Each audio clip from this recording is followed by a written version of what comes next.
Well, the first part that really bothers me is the fact that they just minimize and slam the scientific method. They accuse it of being linear. They oversimplify it to mischaracterize it. And it's almost as if the authors want to convince judges that it's okay to use inaccurate, untested, poorly predictive models that should be accepted over rigorous testing.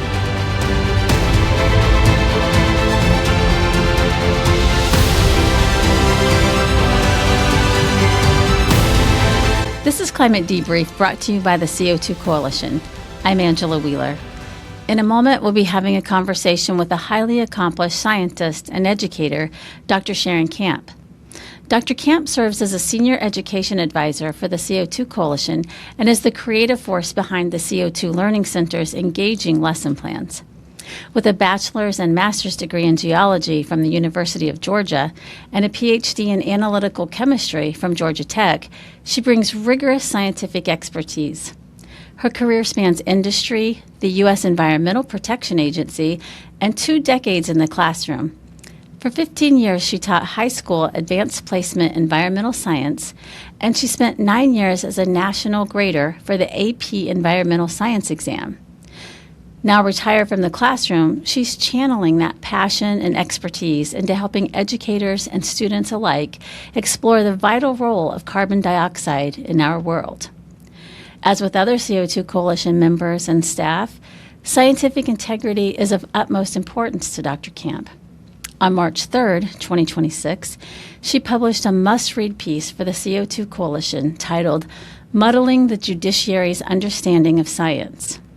In it, she praises the removal of a biased climate change chapter from the Federal Judicial Center's reference manual on scientific evidence. But she warns that a remaining chapter called How Science Works is still poisoning the well with bad science. Dr. Camp, it's an honor to have you on Climate Debrief. Thank you so much, Angela. It's an honor to be here. Dr. Camp, could you walk our audience through why you see this How Science Works chapter as such a serious concern for the judiciary, even after the climate chapter was removed? What makes it so troubling in your view? So you go through How Science Works, and you notice that the very first thing that they do is try to define some of the basic scientific words that are used. For example, hypothesis, theory. They don't even talk law, scientific law, and then on top of all of that, they add modeling, which immediately indicates that they want modeling to be considered a form of scientific evidence, which it is not. So let's take a look at those kind of really briefly. Their definition of hypothesis is a potential explanation for a natural phenomenon, regardless of the extent to which the explanation has been investigated or the amount of evidence supporting or refuting it. This sounds like a vernacular definition of hypothesis. What you and I would use as a general public, a lot of people will use the word theory instead of hypothesis, but basically it's just, I think this is what happened. Which is not a scientific hypothesis, which is, one of my very first problems with this. The definition of hypothesis is it's a proposed explanation for a specific phenomenon that can be tested through rigorous experimentation and observation. So it's a tentative relationship that predicts a relationship between the different variables in the process. And it has to be written so that it's testable. In other words, I have to be able to figure out whether or not this hypothesis is true. So you have different types of hypotheses, which I don't really need to go into here, but it has to be testable. It's not some nebulous idea about something. And it is supposed to be examined carefully. So their definition leaves out the most important concepts of testing, observation, and experimentation. Okay? Let's take a look at their definition of theory. They call it a concise, coherent, and predictive explanation for a broad range of natural phenomena that integrates and makes sense of many hypotheses. Okay, again, we're missing out on a whole lot of really important words here. So a better definition is well-substantiated explanation of a natural phenomenon that is based on a large body of evidence and has been rigorously tested through the scientific method. Okay? So they leave out evidence, they leave out rigorously testing, and they also leave out the scientific method. Then they include model as a scientific term, which I think is very interesting, which also kind of gives you an insight into what their purpose is and where they're going with this whole how science works section. They say that it is a mathematical representation of hypothesized mechanisms and interactions within a system that can be used to investigate the impact of parameter changes on predicted system outcomes. So let's go back and look at their word hypothesis again, okay? Their definition of the word hypothesis is a potential explanation. But they're using that to defend a model as being some type of scientific evidence, mathematical representation. So if you're going to use something like a mathematical formula, for example, those have been rigorously tested through numerous experimentations over decades. Those are usually called laws. There's a bunch of different examples that I could give you. And that would be a mathematical model which is used as a tool to be able to predict an outcome. So examples would be gas laws. You know, what happens to the volume when I squeeze a gas? What happens to the volume of a gas when I heat it up?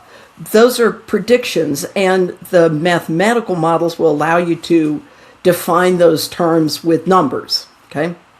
But what they're saying is that a model is made of hypothesized mechanisms which they've already identified as something that may or may not be supported. So how is a model any kind of tool for anything using their definition? Then last, let's go to scientific law. Their definition of a scientific law is an often mathematical statement of the relationship among observable phenomena. Okay? A better definition is a law describes or predicts a range of natural phenomena based on repeated experiments or observations. It summarizes the results of these observations, basically. Again, it leaves out predictive nature of a law. It leaves out the repeated experiments and observations. And at no point in time in any of these definitions does it say anything about falsification. In other words, all of these things can be disproved. All of them can be falsified. And I had used this example, I think, in the article where Buzz Aldrin was on the moon for the first time ever. And they're in an environment that is a vacuum, i.e. there's no gaseous atmosphere. So he wanted to do an experiment where you drop a hammer and a feather, because Newton's law says that gravity is going to act on them equally, regardless of their mass. But on Earth, we have air. That gets in the way. So the hammer can slice through the air, no problem. The feather gets caught and then slowly falls down. He wanted to try this on the moon to demonstrate this law. But he also understood that it had never been performed in a vacuum before, right? So he goes behind the, and I heard this story when I was visiting Huntsville, Alabama, at their museum that they have there for NASA. He goes behind the camera so that nobody can see him, and he drops the hammer and the feather together to make sure that they actually fall at the same time. Because the last thing he wanted to do was like disprove this law that had been accepted forever in front of an international audience and have absolutely no explanation as to why it didn't work. So he tested it off camera first. So Buzz understood that laws, even laws, can be disproved. But nowhere in any of these definitions does it say anything about that. So the problem that I have is their minimization of the scientific method and their redefinition, a kind of a loosey-goosey way of defining science terms and including the word model as some kind of a valid, always some kind of a valid explanation. So there are really two different kinds of models. Let me clarify that too. There are models that are used to help people understand phenomena that they cannot see.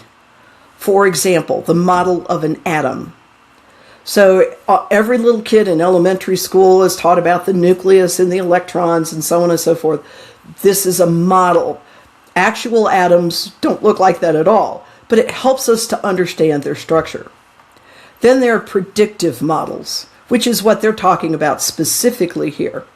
And a predictive model is something where you put data into it and you get data out of it. So the best example I can give you right now of a predictive model is the weather models that they use to predict the weather.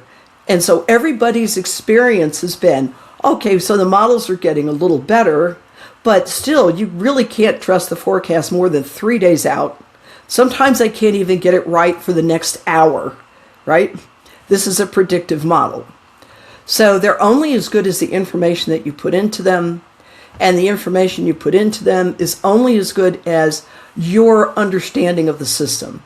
So if you're looking at a system that's insanely complicated, like weather, it makes it very difficult because you really don't understand the system, and you can't introduce chaos, which occurs but is not predictable. So this is the big problem that I have with this. Could you walk us through what the traditional scientific method actually requires and why the manual's version falls so short? I think our audience would really benefit from hearing the contrast laid out so clearly.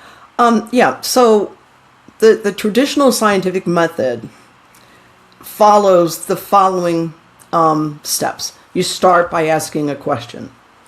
I see something that happened and I don't understand it. Why did this happen? That would be a great example.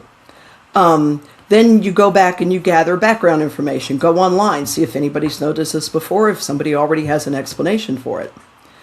If they do, then you don't need to go any further. And if they don't, then this is a possible new area of study. So then you come up with a good guess about what the mechanism might be. But the key concept is testable here. You've got to be able to support or disprove, refute your hypothesis. So it has to be something that you can test on a short-term basis and say, well, hey, this seemed to work. Maybe this is the reason. Let's continue forward with this area of investigation. Or, nope, this clearly has nothing to do with it at all. Let's look at some other factor. So that's making your hypothesis. Then you perform experiments or make observations. So the example that they like to give to break down the scientific method is that it only occurs if you can experiment in a laboratory, which is, if any real scientist knows, that truly is not the case. There are so many disciplines where you can't not do experiments in the lab. I'm going to stick with my favorite physical science, which is geology. There's measurements that you can make in a lab, but you can't really do experimentations necessarily on every question that you might have. So I've got this mountain over here in the background. How did it form? Where did it come from? And then I can come up with a hypothesis. Well, clearly I can't do an experiment to figure out where this mountain came from, but what can I do? I can climb the mountain. I can make observations. I can collect rock samples. I can take them back to the laboratory. And there are all kinds of tests that I can run on them to determine their composition, their age, etc., etc. All of that is still part of the scientific method. So they try to oversimplify the scientific method in an effort to discredit it. Then you've got analyze your data from your experiment. So now I've got all this information. How am I going to make sense out of it? And interestingly enough, when I was teaching AP, the two parts that they had the hardest time with was designing an experiment that would actually test their hypothesis, which is a whole lot easier than a whole lot harder than it actually sounds. And then once they get their data, what are they going to do with it? They've got to draw conclusions from the observations and the data that they collected. And surprisingly enough, that was very challenging for them. So when I graded their lab reports, I graded them. One of the big parts of the grade was, did you interpret your data correctly? Is there a relationship between the independent variable and the dependent variable, or is there no information? Or do you have bad data and you can't figure it out? You've got to be able to tell me that in the analysis of your data. But kids have a hard time with that. But it's the critical part, because why are you collecting all the data? You got to make sense out of it, right? And then from that, you draw your conclusions. Yes, there was a relationship. No, there wasn't a relationship. Yes, there was, but it wasn't clear. I don't have good enough data. My experimental procedure was wrong. I've got to go back and do X, Y, Z. And then you share your results with others. So if you came up with what you consider to be a valid response, then you go back and repeat it. You share it with others, hopefully with some kind of a peer review.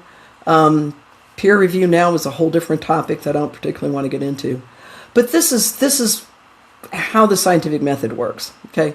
And if you're a professor or graduate student or a researcher and you've been working on this problem for years and years and years, the final thing is publishing your results. So that's the end right there. That's where you share with other people.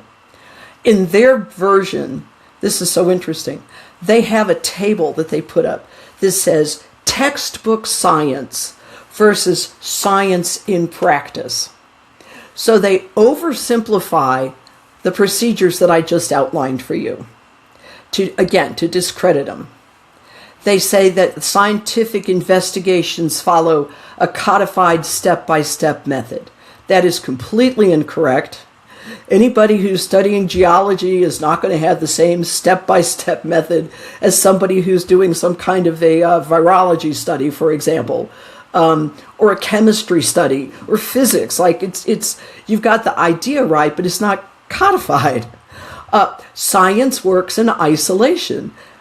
No, it does not. Scientists collaborate with each other all the time. So, again, that's a completely incorrect statement. And anybody that's been in a classroom, whether it's a college level or a high school classroom, understands you're not working by yourself when you're doing an experiment. You've always got lab partners with you, always. Scientists use experiments to gather evidence.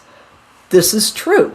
But as I said, sometimes you can't do an experiment per se. Sometimes you have to go out in the field to gather your evidence. So they purposely simplify it to discredit it. Scientific studies reach a firm conclusion. Now, this is the irony of this whole thing, is that the emphasis on consensus is throughout this entire how science works section, okay? The whole thing is about consensus science. And yet they discredit the scientific method because it says that studies reach a firm conclusion. So clearly it does not reach a firm conclusion. You agree with it or you don't, and there are a lot of studies that had consensus for, sometimes thousands of years. It took them a long time to get rid of the consensus. So, and then they put in a flowchart, which really is a very good representation of the scientific method, and they claim it's their new method of investigating, which is so much superior over the scientific method. It's like that's what you put in your flowchart. But the big thing here is their lack of emphasis on rigorous testing. They don't point out the fact that all three of these things can be disproved or falsified. And they insist that models are scientific knowledge when they're anything but. So those are all of the problems that I have with their version of the scientific method compared to what the traditional scientific method actually says. You point out that a true prediction is about what will happen in the future, yet the manual seems comfortable with models that keep failing their own tests. Why does this distinction matter so much, especially in climate litigation that comes before judges? Part of the problem with their models is that they really can't disprove or prove them because usually the predictions are decades in the future, right? So you can only predict something if you've got short-term response to your prediction, and they don't ever have that at all with the climate models. So that's a big problem right there. But they say in their document that a prediction is a logical consequence of a hypothesis, not necessarily what will happen in the future. But by my definition, and I would be willing to bet probably everybody else's definition of prediction is what will happen in the future. So this definition is completely confusing to me, how a prediction is not necessarily what will happen in the future. And it also takes away the fact that hypotheses need to be testable, right? And then they'll say that, this is a quote, the fact that there is a room for improvement in the process of science does not necessitate the distrust of hypotheses that have gained widespread acceptance in the scientific community and about which consensus has been achieved verbatim from their document. Okay, so doesn't necessitate the distrust of hypotheses that have gained wide acceptance. Excuse me? Like if you are a real honest and critical scientist, you're skeptical of just about everything. And the fact that somebody tells you, oh, this is the way it is, you should agree because 99% of scientists think that way, is that, well, there's a lot of other things that 99% of the scientists agreed with, and they were all wrong. So history backs up the statement that you should always be questioning. And if you find observations that don't support your hypothesis, that's the number one clue that you need to go back and revisit your hypothesis, because it's very possible that your observation is going to disprove it. And then they also say later, here's their contradiction. For a hypothesis to be testable, it must by itself or in conjunction with other hypotheses generate specific predictions. Okay, so we just read where a hypothesis doesn't necessarily predict, but in this statement, a hypothesis does predict. So which is it? Like, if you're a judge, you've got to be reading over this thing and thinking, what? What is it? What am I supposed to believe? Okay? And then they go through and make the following statement. It should generate specific predictions, which they define as a set of observations that one could expect to make if the hypothesis were true. I docked my students points every time they said the hypothesis is true. The hypothesis is only supported. So right there, it looks like we have somebody who really doesn't understand science writing this whole section. It's another huge red flag.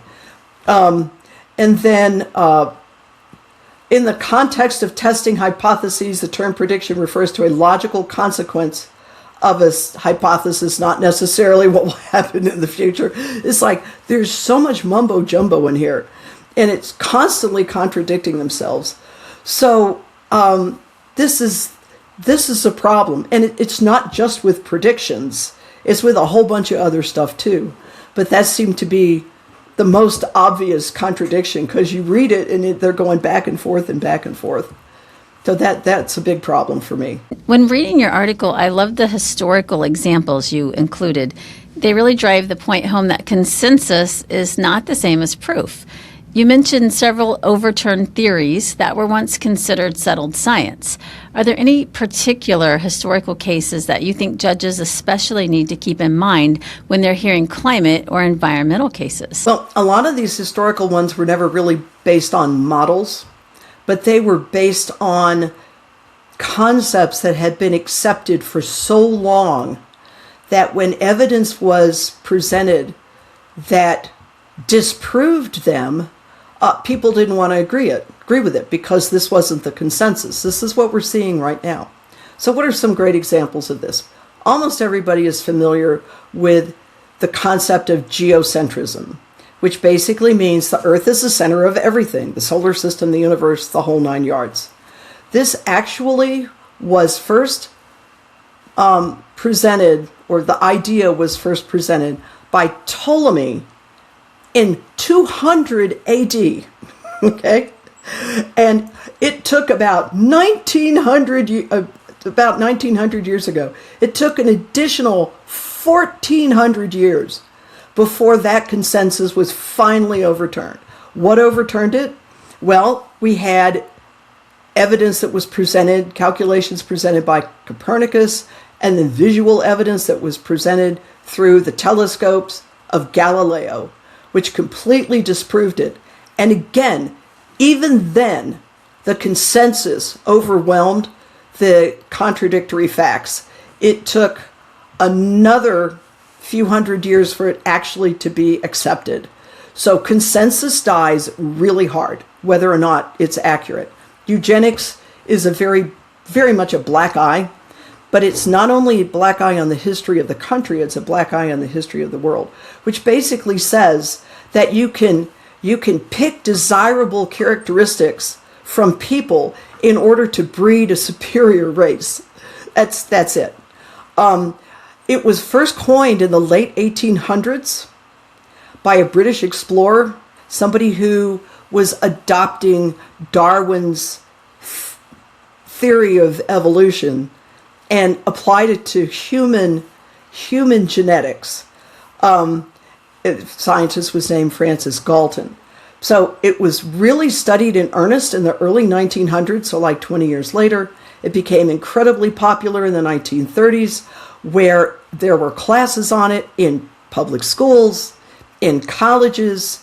It was supported by a Nobel Prize-winning geneticist, a U.S. president, and a Supreme Court justice. It took almost 60 years before eugenics was abandoned. And the reason it was abandoned was because it was embraced by Adolf Hitler. So whatever it takes, right? And then the last example I'm going to give you, again, we'll go back to my geology background, is the theory of plate tectonics. So it started off as a hypothesis that was promoted or presented by a scientist by the name of Alfred Wegener, who in the early 1900s proposed continental drift. So he looked at a map of the continents, realized that they fit together like a puzzle, and his hypothesis was that they had formed one giant continent, which he named Pangaea, and over time they had separated out. This was not supported. The consensus at the time was that the Earth itself was shrinking, that mountains would form, that there were all kinds of processes going on inside the Earth. I remember asking my father, how do mountains form? And his explanation, which is what he had been taught in school, was that the Earth is shrinking, and as it shrinks, it wrinkles like the skin of an orange. This was the hypothesis, or this was the consensus. It took 60 years for them to overturn that. And it was in the 1960s when finally scientists who thought, yeah, this guy's got something going on, and looked for all kinds of other pieces of evidence before it was finally accepted and the consensus was overturned. Okay? So the judges need to understand that there has been significant evidence to disprove the hypothesis that carbon dioxide drives changes in temperature and changes in the climate. And those scientists have been dismissed by consensus. They're accused of being denialists. And all of these examples I've given you, the consensus was wrong. There was a paradigm shift, and that paradigm shift finally affected the introduction and acceptance of rigorous scientific experimentation and scrutiny. But today it's politics that drive climate science and the actual scientific method.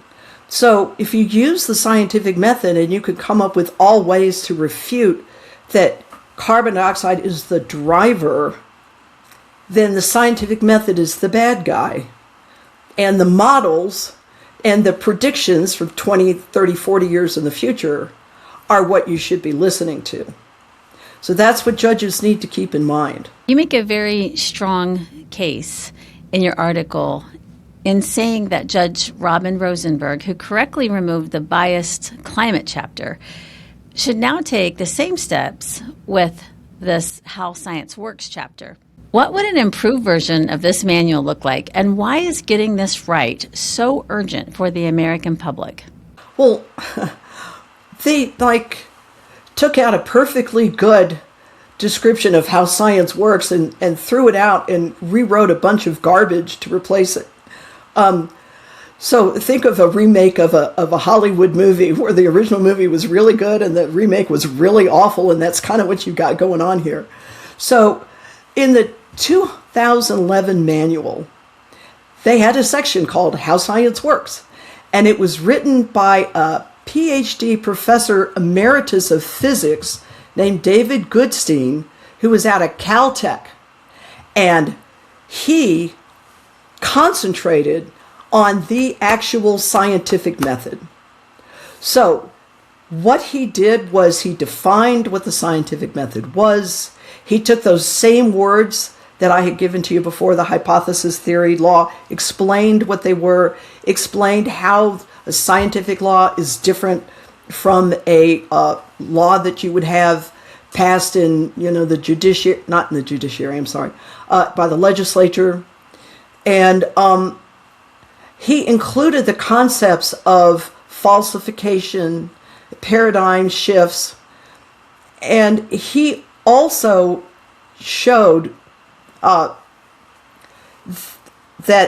he repeated, apparently there was a case in 1993 called the Daubert decision that talks about what should be accepted as scientific evidence.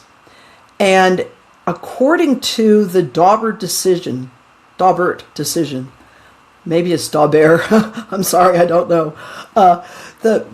These methods should be judged, all the methods that are used when they're presenting their data should be judged by the following 4 criteria. This is written in the original How Science Works document. The first one was that theoretical underpinnings of the methods must yield testable predictions by which the theory could be falsified. You can't do that with a climate model. 2, the method should be preferably published in a peer-reviewed journal. That today, with all the junk science going out, doesn't seem to be a problem. There should be a known rate of error that can be used in evaluating the results. In other words, what is your % confidence of this number? The best example I could give is whenever you're listening to polling, when they give it, on the news media, wherever, they'll usually say plus or minus 5 points or plus or minus 2 points. That's an error. In other words, you could take your actual value and add to or subtract to, and you would still be in this range where you would find your actual answer. But climate models can't include that, so they're not important. And then the methods should be generally accepted within the relevant scientific community. So the court itself defined scientific methodology as being derived from the scientific method. So the emphasis here is all on methodology. How did you get these results? You've got to demonstrate to me that you have good evidence to support your results, okay? And that they should be able to be falsified. What did you do to show what they were falsified? So there was really nothing wrong with the 2011 How Science Works. It was concise, it was clear, it was well organized, it was to the point, and it was an honest reflection of science. Whereas the new one is like none of the above. This concludes part 1 of my interview with Dr. Sharon Camp. We hope you'll join us next week for part 2. Thank you for joining us on Climate Debrief. Executive producer is Angela Wheeler. Producers, Ethan Oddie and Scott Wheeler. You can find more episodes of Climate Debrief at CO₂Coalition.org.